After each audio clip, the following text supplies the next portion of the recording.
मैंने एसएचएम वाली PPT share की है क्या अभी तक?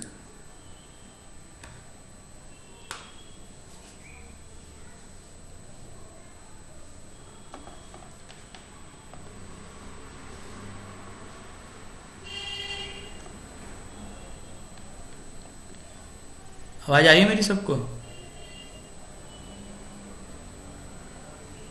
ठीक है। नहीं क्या? ओके, मैं आज पूरी पीपीटी बन गई है, उसमें मैंने मैक्सिमम चीज़ें हाथ से हैंड रिटन कैलकुलेशंस करी हैं क्योंकि डेरिवेशंस थी। एक बात तो मैं आज शेयर कर दूंगा। सेकंड, मेरा नेट एक्चुअली आज फ़ोन का चल रहा है, हमारी लाइट नहीं आ रही है कल से, तो हो सकता है बीच में कुछ दिक्कत हो सकती है, वैसे हुई नहीं पिछली क्लास में। तो अगर बीच में अगर मेरे नेटवर्क में इशू आए तो सारे क्लास छोड़ के मत चले जाना, मैं वापस रिकनेक्ट कर लूँगा, ठीक है? हाँ, थोड़ा बहुत प्रॉब्लम आ सकती है, वैसे उतने चांसेस हैं नहीं, ठीक है? तो सबको याद है एसएचएम क्या होता है? एसएचएम हमने डिस्कस किया था ना। पीपीटी शेयर करता हूँ मैं, वेट।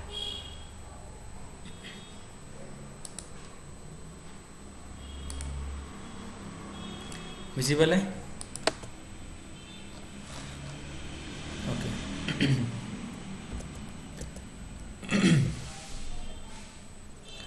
तो ऑसिलेशंस क्या होते हैं तो बता दिया था, फिर से एक बार डिस्कस कर लेते हैं। कौन बताएगा ऑसिलेशन क्या होता है? आदर्श, अंकिता?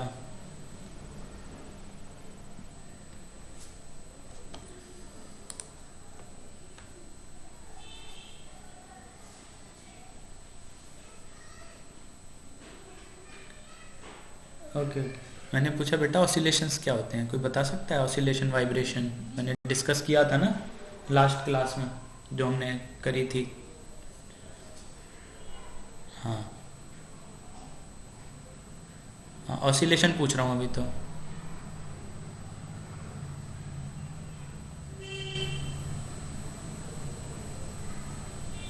ओके, और वाइब्रेशन?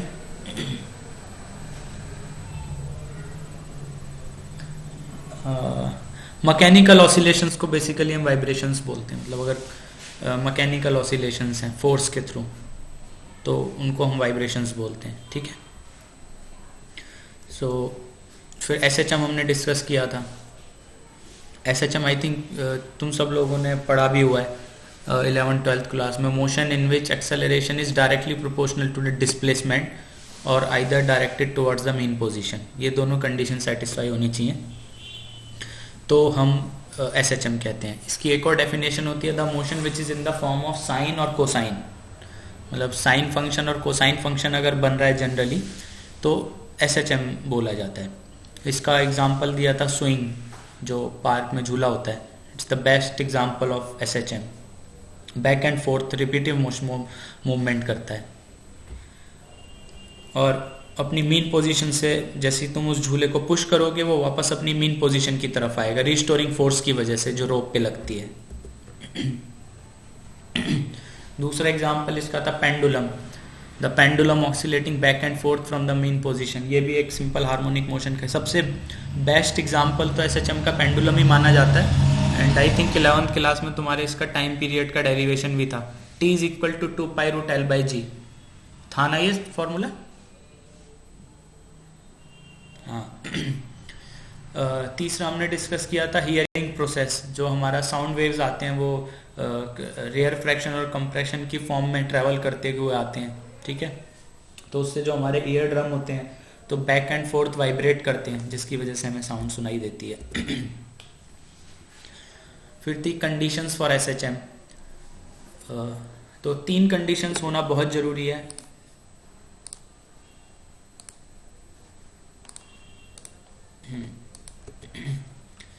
पहला था कि अगर एसएचएम है तो सिस्टम पे रिस्टोरिंग फोर्स होनी बहुत ज़रूरी है, बिना रिस्टोरिंग फोर्स के एसएचएम नहीं होता।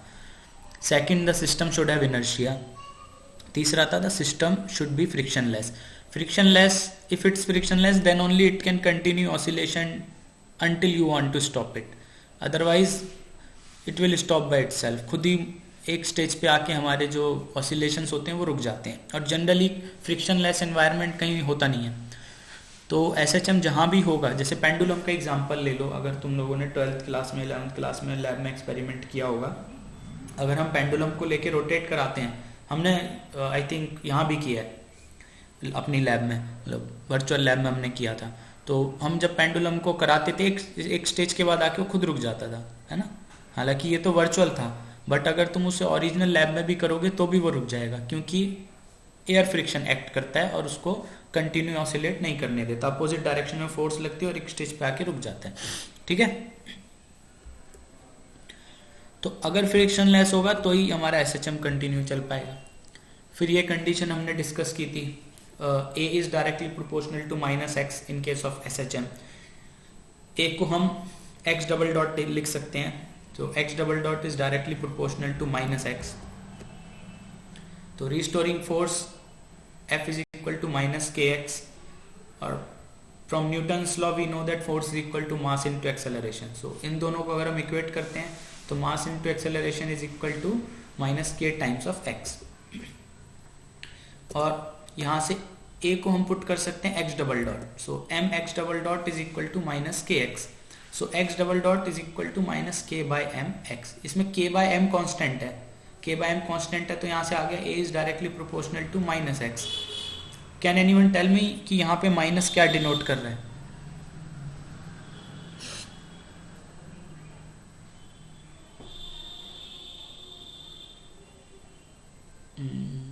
और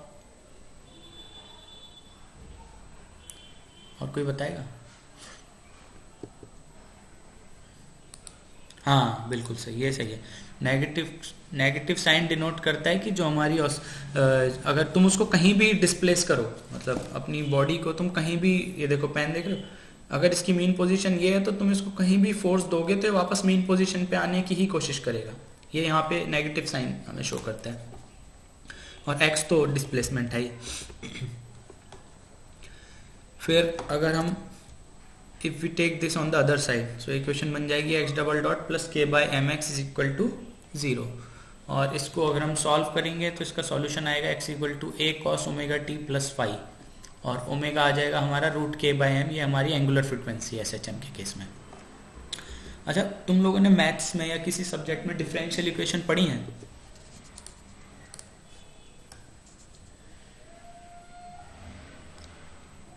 पढ़ा है? तो you all know how to solve the differential equations.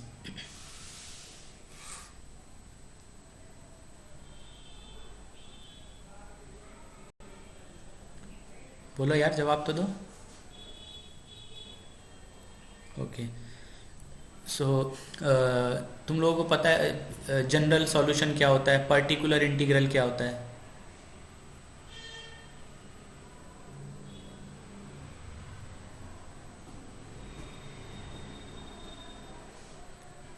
हाँ, जनरल सॉल्यूशन और पार्टिकुलर सॉल्यूशन। ओके, पढ़ा हुआ है ना दोनों?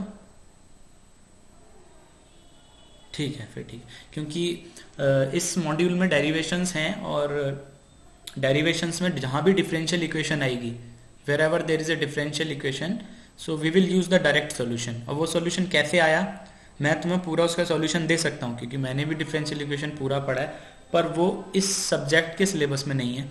तो अगर तुमने डिफरेंशियल इक्वेशन में पढ़ा हुआ है तो अच्छी बात है, तुम लोगों को खुद ही समझ आ जाएगा वो सॉल्यूशन कैसे आ रहा है। लेकिन अगर कोई नई क्लास अटेंड कर रहा है या किसी को फिर भी दिक्कत है, तो मेरे को क्लास से अलग बता देना, मैं वो सॉल्यूशन तुम्हें करके दे दूंगा, ठीक है। बट हम इस क्लास में जहाँ भी डिफरेंशियल इक्वेशन आएगी, इस मॉड्यूल में 2-3 बार हम डिफरेंशियल इक्वेशन ही सॉल्व करेंगे। मैं डायरेक्ट सॉल्यूशन लूँगा, अगर तुम कोई फिजिक्स की बुक भी देखोगे उसमें भी डायरेक्ट सॉल्यूशन लेके प्रोसीड किया जाता है। वो सॉल्यूशन कैसे आया वो तुम्हें मैथ्स, बेसिकली मैथ्स का ही सिलेबस है वो, ठीक है, ठीक है ना। ओके, तो आगे बढ़ते हैं। ये हमारा डिस्प्लेसमेंट आया था इक्वेशन सॉल्व करके। इसका अगर हम फर्स्ट डेरिवेटिव करेंगे तो वेलोसिटी आ जाएगी, अगर हम इसका सेकंड डेरिवेटिव करते हैं तो एक्सेलरेशन आ जाएगा। तो यहाँ से भी हम देख सकते हैं कि a sin omega t plus phi तो x है, तो a is directly proportional to -x, ये हमारा सॉल्यूशन से भी आ रहा है। फिर हमने डिस्कस किया था all SHM are periodic motion but all periodic motion are not SHM। इसका एग्जाम्पल दे सकता है कोई मेरे को? उस दिन भी दिया था तुम लोगों ने, कोई ऐसा पीरियडिक मोशन जो SHM नहीं है।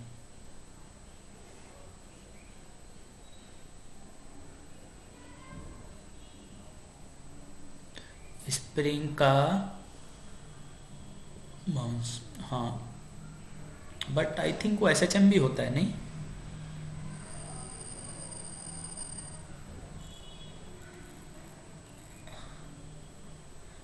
हाँ, अगर अदर एंड फिक्स नहीं है तब ठीक है। हाँ, ये भी ठीक है। और एक बच्चे ने और एग्जांपल बोला, बोलो।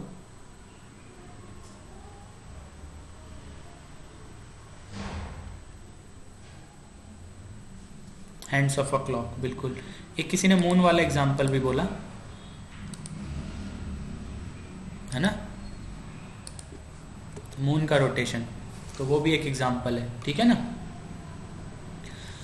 तो ये कुछ एग्जांपल हैं, बाकी और एग्जांपल तुम्हें मिल जाएंगे जब तुम बुक वगैरह पढ़ोगे। तो अगला है, in the periodic motion the displacement of an object may or may not be in the direction of restoring force. ये डिफरेंस है SHM और पीरियडिक मोशन में। पीरियडिक मोशन के केस में जो डिस्प्लेसमेंट होता है वो रिस्टोरिंग फोर्स की डायरेक्शन में हो भी सकता है और नहीं भी हो सकता है, ठीक है। Periodic motion may or may not B oscillatory. Periodic motion oscillatory हो भी सकती है, नहीं भी हो सकती है। मतलब टू एंड पीरियडिक मोशन के साथ ऐसी कोई कंडीशन नहीं होती कि वो टू एंड फ्रो होगा ही होगा। मतलब टू एंड फ्रो हो भी सकता है और नहीं भी हो सकता है। Periodic motion example are the motion और हैंड्स ऑफ अ क्लॉक, जैसे अंकिता ने एग्जांपल दिया था अभी, हैंड्स ऑफ अ क्लॉक हो गए, motion of wheels of A car. अब हम डिस्कस करते हैं फ्री वाइब्रेशन का। फ्री वाइब्रेशन, अगर तुमने किसी बॉडी को पकड़ के वाइब्रेट करने के लिए छोड़ा और उस पर कोई एक्सटर्नल अपोजिंग फोर्स नहीं है तो फ्री वाइब्रेशन हो, ठीक है। After the vibrations have been excited and excited force or external forces are removed, the system continue to vibrate with a frequency characteristic of its own. Such vibrations are called free vibration. तो pendulum का example ले लो, सबसे simple है। हमने pendulum को पकड़ा और उसको ऑसिलेशन करने के लिए छोड़ दिया और उससे एक्सटर्नल फोर्स सारी हटा दी, एयर फ्रिक्शन नहीं है, कोई भी अपोजिंग फोर्स नहीं है, कुछ भी नहीं है, तो वो पेंडुलम कंटिन्यू ऑसिलेट करता रहेगा। जब तक तुम उसको बाहर से रोकने की कोशिश नहीं करोगे वो ऑसिलेट करता रहेगा। ठीक है कि नहीं है बात?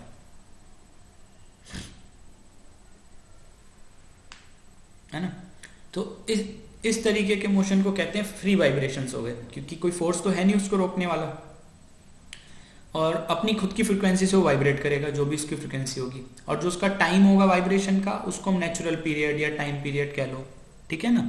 और उसका जो रेसिप्रोकल होगा फ्रिक्वेंसी हो गई। तो T इज इक्वल टू 1/ν होता है या ν इज इक्वल टू 1/T होता है। ये तुम लोगों ने आई थिंक पहले भी पढ़ा होगा। फिर हम बात करते हैं डैम्प्ड वाइब्रेशन की। मैक्सिमम वाइब्रेशन जो प्रेजेंट होते हैं नेचर में डैम्प्ड ही होते हैं, ठीक है ना, क्योंकि हर जगह एयर फ्रिक्शन तो हमेशा ही है। So when the energy of the vibrating system is gradually dissipated by friction and other resistance. अगर हमने किसी सिस्टम को ऑसिलेशंस दिए और उसकी एनर्जी कंटिन्यूसली थोड़ी थोड़ी डिसिपेट हो रही है फ्रिक्शन की वजह से या रेसिस्टेंस की वजह, किसी भी वजह से, तो इस तरीके के मोशन को हम डैम्प्ड वाइब्रेशन या डैम्प्ड मोशन कहते हैं, ठीक है। और एम्पलीट्यूड धीरे धीरे रिड्यूस होता रहता है और एक स्टेज पे आके वो रेस्ट पोजीशन पे जाके रुक जाएगा। देखो रेस्ट पोजीशन पे और ओरिजिन पे डिफरेंस होता है, तो इन दोनों में कंफ्यूज मत होना, क्योंकि बहुत बच्चे इसकी डेफिनेशन पे लिख देते हैं ओरिजिन पे जाके रेस्ट करेगा। ओरिजिन जरूरी नहीं है, रेस्ट पोजीशन पे जाना जरूरी है, ठीक है। जैसे ये दो एग्जांपल ले लो। पहला हो गया फ्री वाइब्रेशन या अनडैम्प्ड ऑसिलेशन, कंटिन्यू ऑसिलेट किया जा रहा है सेम एम्पलीट्यूड से और चलता रहेगा। और ये पहला वाला केस देखो, पहले एम्पलीट्यूड था, थोड़ा सा कम हुआ, थोड़ा सा और कम हुआ, तो और ये ऐसे एक स्टेज पे जाके वो बिल्कुल अपना इस लाइन पे आके रुक जाएगा, ठीक है। इसमें किसी को कोई दिक्कत?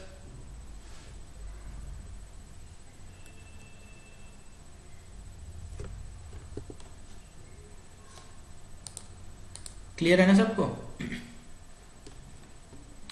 आए अभी तक तुम लोग छुट्टियों में ही हो, लग रहा है छुट्टियों से बाहर नहीं आ पाए हैं, ठीक है।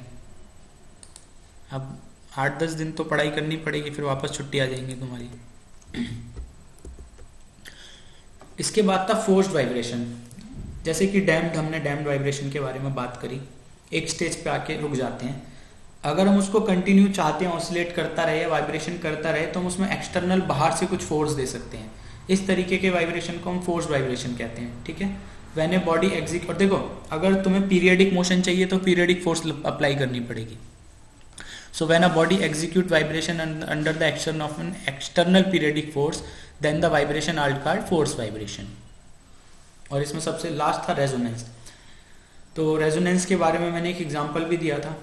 जब ड्राइविंग फ्रिक्वेंसी और नेचुरल फ्रिक्वेंसी दोनों सेम हो जाती हैं, तो जो हमारा सिस्टम होता है उसका एनर्जी एकदम हाइक हो जाता है, एम्पलीट्यूड मैक्सिमम हो जाता है। इस तरीके के प्रोसेस को हम रेजोनेंस कहते हैं। बाकी अभी मैथमेटिकल कैलकुलेशन करेंगे तो पता चल जाएगा। सो डैम्ड फोर्स का फॉर्मूला बता सकता है कोई मेरे को, किसी ने पढ़ा हो, सुना हो? अब हम डैम्ड मोशन की पहले बात करेंगे। देखो फ्री वाइब्रेशन का तो मैथमेटिकल ट्रीटमेंट कुछ एज सच है नहीं। डायरेक्ट तुम्हारा मोशन आया, उसमें तुम साइन और कॉस की फॉर्म में तुम्हारा सॉल्यूशन आ जाएगा। ए साइन ओमेगा टी और ए कॉस ओमेगा टी, वो उसका सॉल्यूशन होगा, तुम उसको कैसे भी लिख सकते हो। तो मैथमेटिकल ट्रीटमेंट हमें डैम्ड वाइब्रेशन का करना है सबसे पहले। सो कोई बता सकता है डैम्ड फोर्स का फॉर्मूला, या डैम्ड फोर्स कैसे निकालेंगे, या डैम्ड फोर्स कितनी हो सकती है? एनीवन?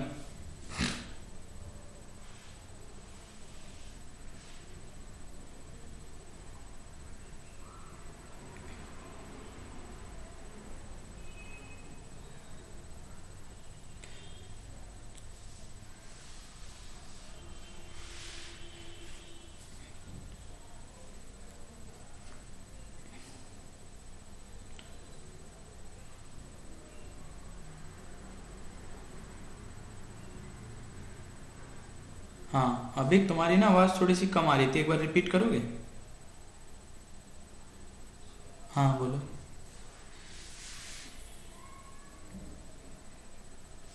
हाँ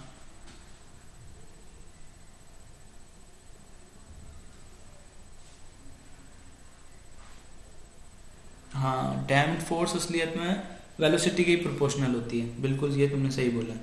तो अगर हमें डैम्ड फोर्स चाहिए तो हम मतलब कह सकते हैं it is proportional to the velocity. So some constant into velocity. अगर डैम्ड फोर्स एफ है तो we can write it as a minus K times, K तो नहीं कह सकते, के तो हम और जगह यूज करते हैं। तो यहाँ पे मैंने शायद आर यूज किया होगा, और जो भी मैंने नोटेशंस यूज करी हैं मैं तुम्हें एग्जैक्ट बुक भेज दूंगा जिससे मैंने एग्जैक्ट कैलकुलेशंस यूज करी हैं, ताकि तुम लोगों को कंफ्यूजन ना हो, ठीक है। तो अब यहाँ पे मैंने मैक्सिमम चीज़ें हैंड रिटन करी हैं, तो अगर किसी को कोई दिक्कत हो तो मेरे से पूछ लेना, क्योंकि मेरी राइटिंग उतनी अच्छी है नहीं, और क्योंकि काफ़ी ज़्यादा कैलकुलेशंस थी तो मैंने हैंड रिटन नोट्स बना के पीपीटी में डाले। सो अगर हम मान लो एक वाइब्रेटिंग बॉडी है, उसके लिए तुम्हें इक्वेशन ऑफ मोशन लिखनी है। तो जो न्यूटन लॉ है वो किसी पार्टिकल के लिए वैलिड होता है। तो अगर हम उस वाइब्रेटिंग बॉडी को, जैसे ये मेरा फोन है, ये एक वाइब्रेटिंग बॉडी है, अगर मैं इसको एक पार्टिकल ही मान लूँ तो हम अपनी इक्वेशन ऑफ मोशन आराम से लिख सकते हैं, ठीक है ना। तो इक्वेशन ऑफ मोशन क्या होती है? फोर्स बराबर मास इंटू एक्सेलरेशन, ठीक है ना। तो ये लेफ्ट हैंड साइड तो हो गई mass into acceleration, m into D square X by D T square, ये हो गई हमारी फोर्स, मास इंटू एक्सेलरेशन। और असलियत में हमारे ऑब्जेक्ट पे कौन कौन सी फोर्स लग रही हैं? देखो एक तो हो गई डैम्प्ड फोर्स, ये फर्स्ट वाला part, minus R M D X by D T, जैसे कि अभी ने बोला था, it is proportional to the velocity. So जो ये D X by D T है ये वेलोसिटी हो गई, और यहाँ पे एक कांस्टेंट आता है आर एम। अगर तुम 11th की बुक खोल के देखोगे, या अगर इसका बिल्कुल बेसिक तुम लोगों को थोड़ा सा देखना है तो 11th की एनसीईआरटी चेक कर सकते हो, उसमें एक दो पॉइंट्स बेसिक मिल जाएंगे। वहाँ पे damped force minus B times of V ले रखी थी, तो ये एक तरीके से वही कांस्टेंट बी है। तो हर जगह नोटेशंस अलग हो जाती है, तुम चाहो तो बी भी ले सकते हो, इट्स अप टू यू, बस एग्जाम में लिख देना जो भी लोगे। प्लस क्योंकि ऑसिलेशन हो रहे हैं तो हमारा रिस्टोरिंग फोर्स तो आएगा ही आएगा, so minus S times of x हमारा रिस्टोरिंग फोर्स हो गया। यहाँ पे जो तुम्हारा आर एम है ये कांस्टेंट हो गया retarding force per unit velocity, और एस हो गया हमारा restoring force per unit displacement. S को हम 1/cm भी लिख सकते हैं, मतलब just a reciprocal of force per unit displacement, तो हो जाएगा डिस्प्लेसमेंट पर यूनिट फोर्स, इसको कंप्लीएंस भी कहते हैं। तो ये इक्वेशन ऑफ मोशन में किसी को दिक्कत है तो बताओ, इसके बाद इसको सॉल्व करेंगे।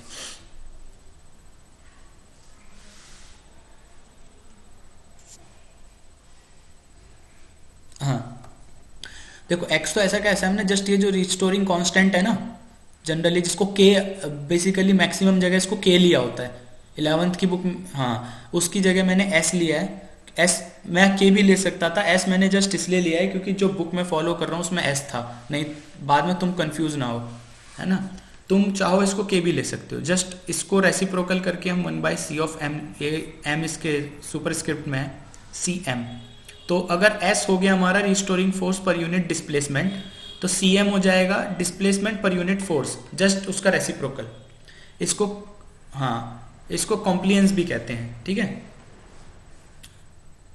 हाँ सो अब इस इक्वेशन ऑफ मोशन में किसी को कोई भी दिक्कत है तो बताओ, क्योंकि ये इक्वेशन ऑफ मोशन बहुत जरूरी है, इसी से आगे प्रोसीड कर पाओगे, इसके बिना प्रोसीड नहीं कर पाओगे किसी भी ये लेफ्ट हैंड, ये डैम्प्ड फोर्स है, this one is damped force. क्यों?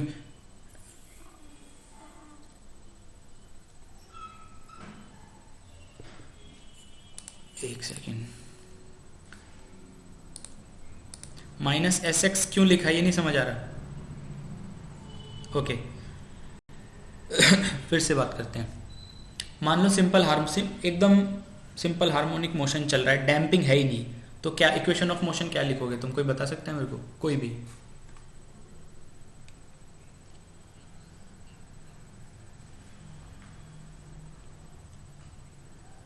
नहीं समझ नहीं आया, क्या बोला तूने? माइनस नहीं, अच्छा मान लेफ्ट हैंड साइड तो मास इनटू एक्सेलरेशन हो गई, ठीक है,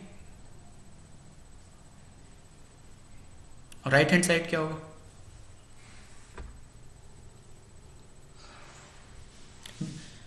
बिल्कुल सही, माइनस के एक्स, ठीक है। तो अभी डैम्पिंग की बात नहीं कर रहा मैं, तो बिल्कुल सिंपल केस है जो मैंने अभी आई थिंक 4-5-6 पीपीटी पहले दिखाया भी था। सिंपल मोशन है तो mass into acceleration is equal to minus K X, तो ये वाली टर्म नहीं होती, ठीक है। एक्सेलरेशन को लिख सकते हैं D square X by D T square, क्योंकि एक्सेलरेशन हमारा सेकंड डेरिवेटिव होता है डिस्प्लेसमेंट का। अब हम डैम्पिंग की बात कर रहे हैं, कोई डैम्पिंग फोर्स है जो सिस्टम पे लग रही है, जो उसके ऑसिलेशन को स्टॉप कर रही है। अब अभी मैंने बात की कि डैम्पिंग फोर्स वेलोसिटी के प्रोपोर्शनल होती है, ठीक है। तो जो भी डैम्पिंग फोर्स होगी वो वेलोसिटी के इक्वल होनी चाहिए इनटू सम कांस्टेंट, और वो कांस्टेंट यहाँ पे मैंने आर ऑफ एम लिया है ये। सो ये वाला जो टर्म है पूरा, ये अगर तुम इस टर्म को जीरो कर दोगे डैम्पिंग टर्म को, तो ये सिंपल एस एच एम आ जाएगा, जो सिंपल ऑसिलेशन हो रहे हैं। देखो मैंने स्टार्ट में एक इक्वेशन में दिखाया भी था ये देखो ये रहा, है ना, M X dot is equal to minus K X. अब मैंने जस्ट कुछ नहीं किया ये, क्योंकि ये सिंपल एस एच एम था, इसमें डैम्पिंग टर्म नहीं थी, इसमें जस्ट एक डैम्पिंग टर्म ऐड कर दी, ये देखो जस्ट एक डैम्पिंग फोर्स ऐड करी और कुछ भी नहीं किया। अब समझ आया किसको प्रॉब्लम थी? आ गया ना। तो क्योंकि हम डैम्पिंग की बात कर रहे हैं तो दो फोर्स हो गई। अगर मान लो मैं इसमें डैम्पिंग की जगह तुमसे बोलता हूं these are the forced vibration, अब फोर्स्ड वाइब्रेशन में क्या होगा, ये टर्म तो हमेशा रहने वाली है, क्योंकि ये तो रिस्टोरिंग फोर्स है, रिस्टोरिंग फोर्स के बिना तो एसएचएम होता ही नहीं है, होगा ही होगा डैम्पिंग। अब डैम्पिंग होगा तभी फोर्स्ड वाइब्रेशन होंगे, क्योंकि जब डैम्पिंग ही नहीं है तो तुम एक्सटर्नल फोर्स लगाओगे क्यों? तो उस केस में एक फोर्स और एक्स्ट्रा आ जाती है, रिस्टोरिंग फोर्स, डैम्पिंग फोर्स, और एक एक्सटर्नल फोर्स जो हम लोग बाहर से अप्लाई करेंगे ऑसिलेशन मेंटेन करने के लिए। खैर वो अगला केस है, मैं जस्ट तुम्हें बता रहा हूँ।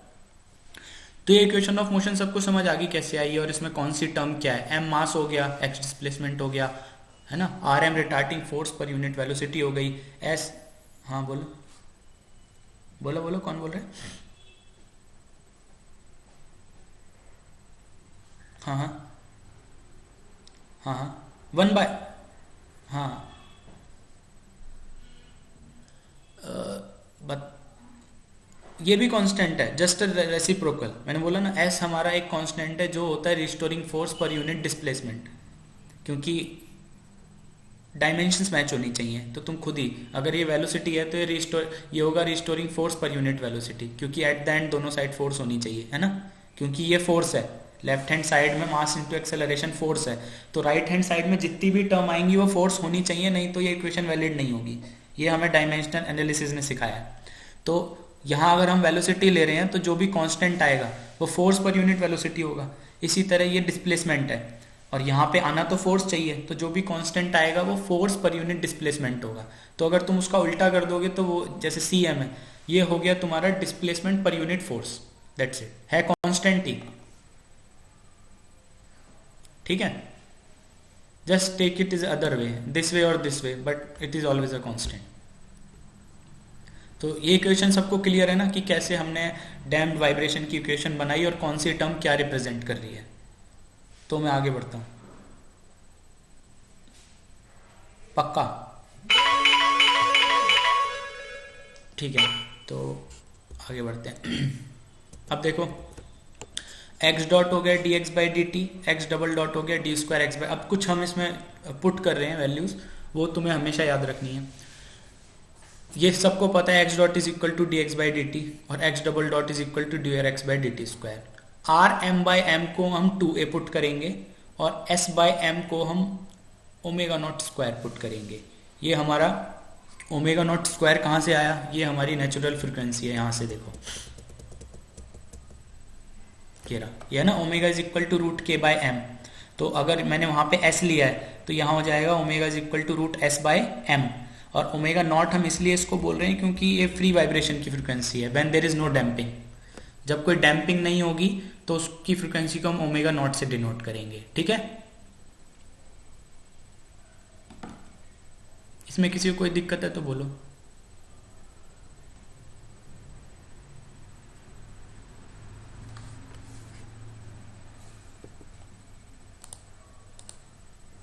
बोलो।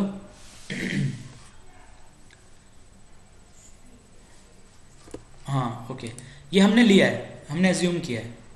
और ये क्वेश्चन तुम पूछ सकते हो कि हम इसको ए भी ले सकते थे, हमने 2 क्यों लिया, है ना। ये फिजिक्स में जब कोई भी चीज लेते हैं ना, जैसे किसी भी को हम किसी कांस्टेंट के इक्वल लेते हैं, वो इस तरीके से लिया जाता है कि आगे जब उसको सॉल्यूशन करेंगे हम डिफरेंशियल इक्वेशन की फॉर्म में, वो सिंप्लीफाई हो जाए। अगर हम इसको यहाँ ए लेंगे तो आगे सॉल्यूशन में कहीं थोड़ा बहुत गड़बड़ा सकता है। 2 जस्ट लेने का रीजन ये है कि आगे हमारा सॉल्यूशन सिंप्लीफाई हो जाए। नहीं भी लोगे तो भी इसमें कुछ गलत नहीं होगा, आगे एक 2 का फैक्टर कहीं सॉल्यूशन में आ जाएगा बस। ठीक है,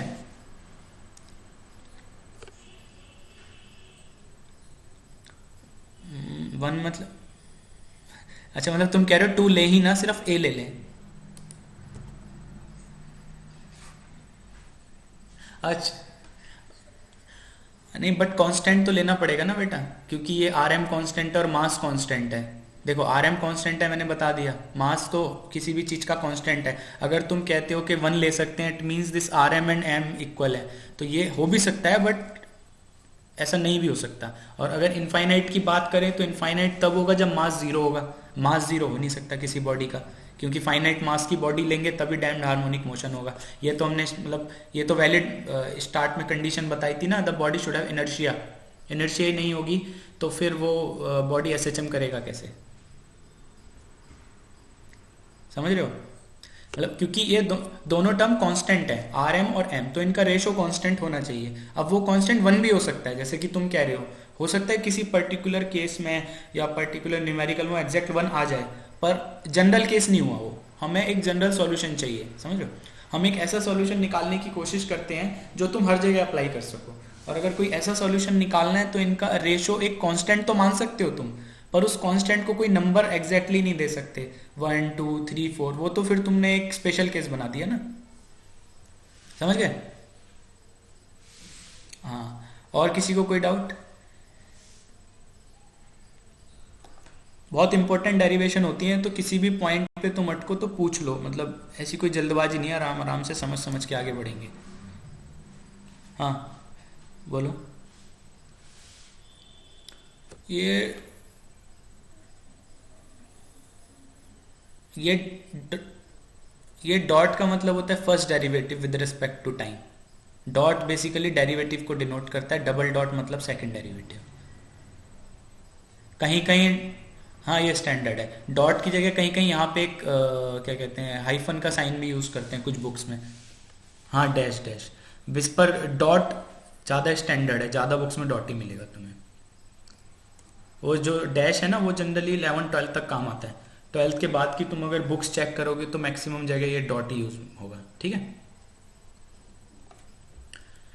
तो अब अगर देखो इस m को अगर मैं अपॉन यहाँ से हटा के नीचे ले जाऊं तो ये हो जाएगा D square X by D T square, जिसको x डबल डॉट बोल सकते हैं। ये हो जाएगा R M by M X dot, और ये हो जाएगा s बाई एम एक्स।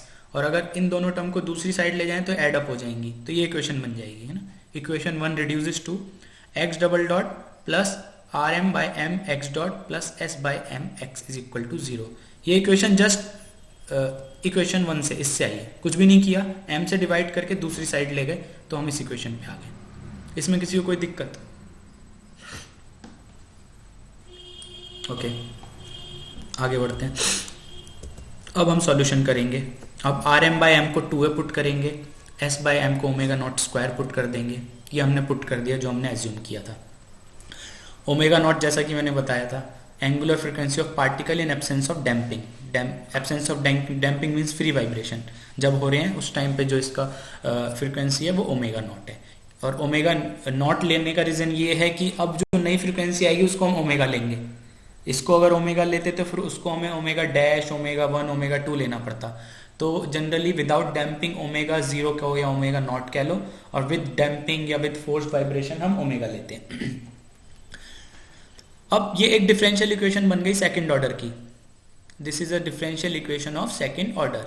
और देखो अब यहाँ पे मैं तुम्हें बताता हूँ 2 लेने का क्या रीजन था। अब ये इक्वेशन बन गई है, अगर इस तरीके की कोई भी इक्वेशन होती है तो उसका सॉल्यूशन हम ऐसे एज्यूम कर सकते हैं। ये आई थिंक तुम लोगों ने डिफरेंशियल इक्वेशन में मैथ्स में पढ़ा होगा। अगर कोई इक्वेशन इस पर्टिकुलर फॉर्म में है तो वी कैन टेक, इसका जो सॉल्यूशन होता है इस फॉर्म में लिया जा सकता है। अब एफ ऑफ टी हम निकालेंगे। So this is a trial solution, x is equal to e की पावर माइनस ए टी और F T. This F T is a function of t, ये हम अभी कैलकुलेट करेंगे, ठीक है। इसमें किसी को कोई दिक्कत?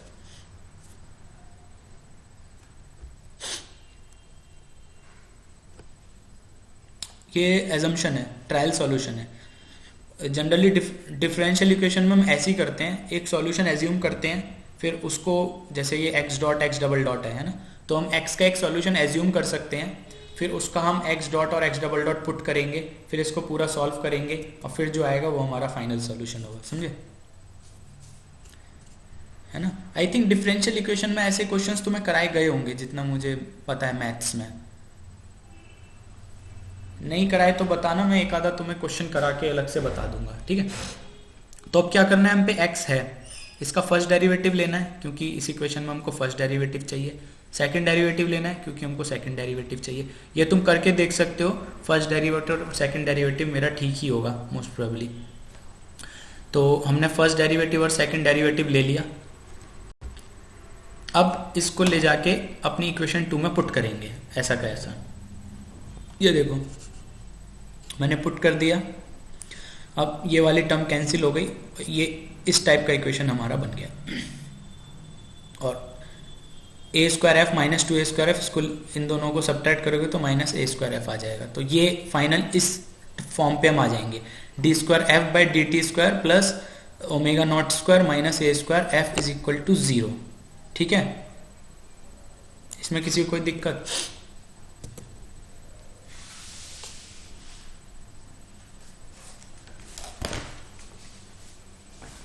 अगर कोई दिक्कत है तो बोलो, घबराओ मत।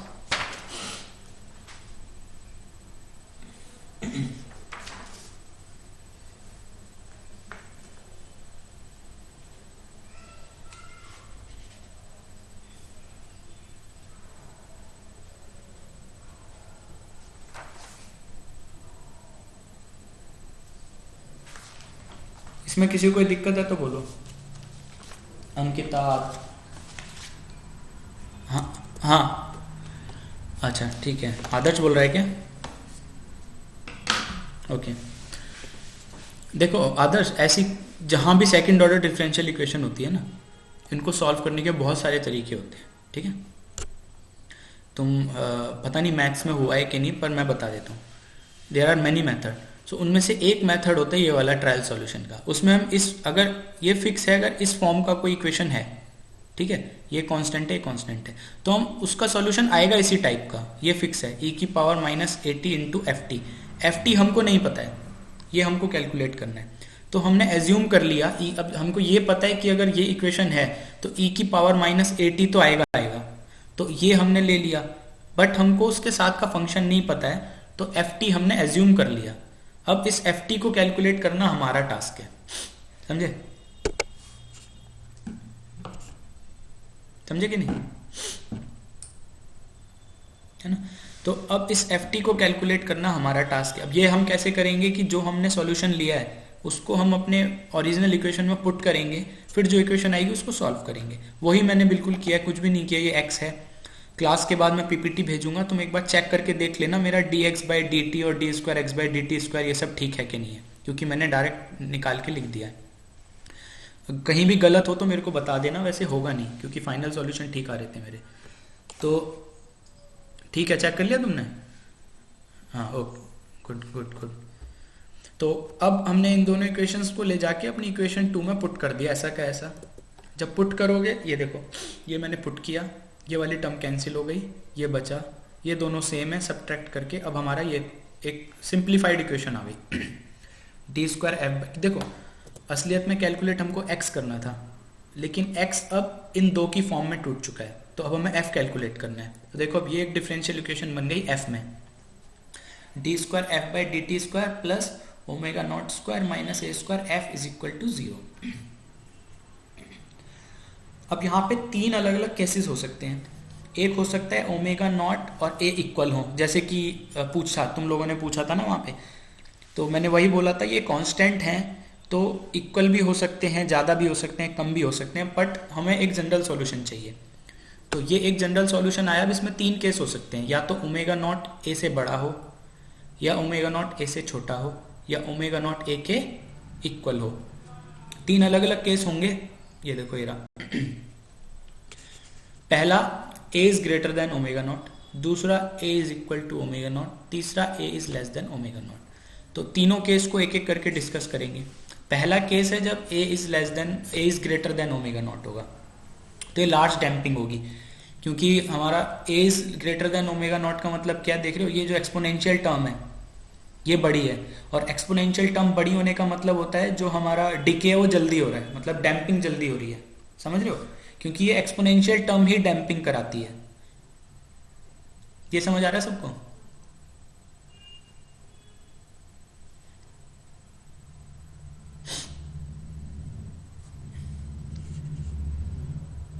हाँ हाँ, बोलो क्या बोल रहे हो?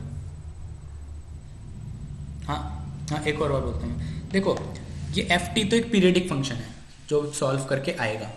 जब ये पीरियडिक है तो हमारे ऑसिलेशंस रुक क्यों रहे हैं? रुक रहे हैं क्योंकि डैम्पिंग हो रही है। वो डैम्पिंग कर कौन रहा है? वो ये वाली जो टर्म है e⁻−80। तो पहला जो केस है a इज ग्रेटर देन ω0, यानी ये वाला फैक्टर बड़ा है, तुम्हारा एक्सपोनेंशियल टर्म बड़ा है। एक्सपोनेंशियल टर्म बड़ा है मतलब डैम्पिंग जल्दी होगी। जल्दी होगी मीन्स ये वाला केस है लार्ज डैम्पिंग का case. Second a is equal to ω0 होता है, इसको क्रिटिकल डैम्पिंग कहते हैं। तीसरा a इज लेस देन ω0 होता है, उसको लो डैम्पिंग कहते हैं। ठीक है, समझ गए ना? सो ये तीनों केस एक एक करके मैं आज इसलिए अभी वैसे कर सकता हूँ, पर क्योंकि तुम लोगों को टेस्ट भी देना है, आज मैं इसलिए डिस्कस नहीं कर रहा, पूरा हो नहीं पाएगा, कल फिर तुम भूल ही जाओगे। तो तीनों केस को एक एक करके डिस्कस करेंगे, तीनों का हम मैथमेटिकल कैलकुलेशन करेंगे, उसके बाद फिर फोर्स वाइब्रेशन पे आएंगे, फिर एक वर्क डन। होपफुली दिवाली से पहले तुम्हारा ये मॉड्यूल खत्म हो जाएगा, ठीक है ना? दिवाली से पहले जितनी क्लास, आज की क्लास में किसी कुछ पूछना है तो पूछ लो, नहीं तो टेस्ट अपना लॉगिन, टेस्ट कोड है ना सबके पास? टेस्ट देना स्टार्ट कर दो। कुछ पूछना है तो हाँ बोलो बोलो। अच्छा देखो, डैम्प्ड वाइब्रेशन में सिस्टम की ऑसिलेशन रुक जाएंगी, देखो सबसे पहले फ्री वाइब्रेशन है जिसमें हमेशा चलती रहेगी। फिर आया डैम्प्ड। डैम्प्ड के केस में कुछ एक्सटर्नल फोर्स है जो वाइब्रेशन को रोक रही है। फिर आती है फोर्स्ड। फोर्स्ड में रुक तो रही है लेकिन हम एक्सटर्नली फोर्स लगा के उसको रोकने नहीं दे रहे। जैसे तुम झूले का केस ले लो। जैसे हम झूला झूलते हैं बचपन में, जिसने झूला हो, मैंने लास्ट टाइम भी पूछा था, बहुत सारे बच्चों ने बोला था नहीं झूला। हम उसको पैर से पुश करते हैं और झूलते रहते हैं। जैसे ही वो झूला रुकने की स्टेज पे आता है हम फिर से पैर से पुश करते हैं ना। जमीन को पैर से हम फिर से पुश करते हैं। क्यों पुश करते हैं? क्योंकि हम चाहते हैं वो कंटिन्यू ऑसिलेट करता रहे। डैम्पिंग हो रही थी उसकी एयर फ्रिक्शन से, लेकिन उस डैम्पिंग को रोकने के लिए हमने अपने पैरों से एक फोर्स लगाई, तो वो फोर्स वाइब्रेशन हो गया। और कभी कभी ऐसा होता है कि एकदम से मतलब रेजोनेंस की सिचुएशन बन जाती है। मैं उस दिन भी बता रहा था, कभी कभी तुम जो फोर्स लगा,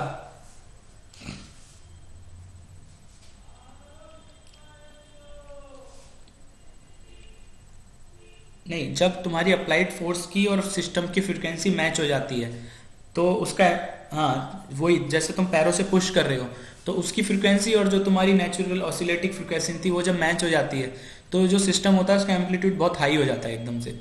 वो केस रेजोनेंस केस होता है। आप समझ गए? हाँ हाँ हाँ, ट्यूनिंग फोक में भी होता है। हाँ, कौन पूछ रहा है? हाँ पूछो पूछो।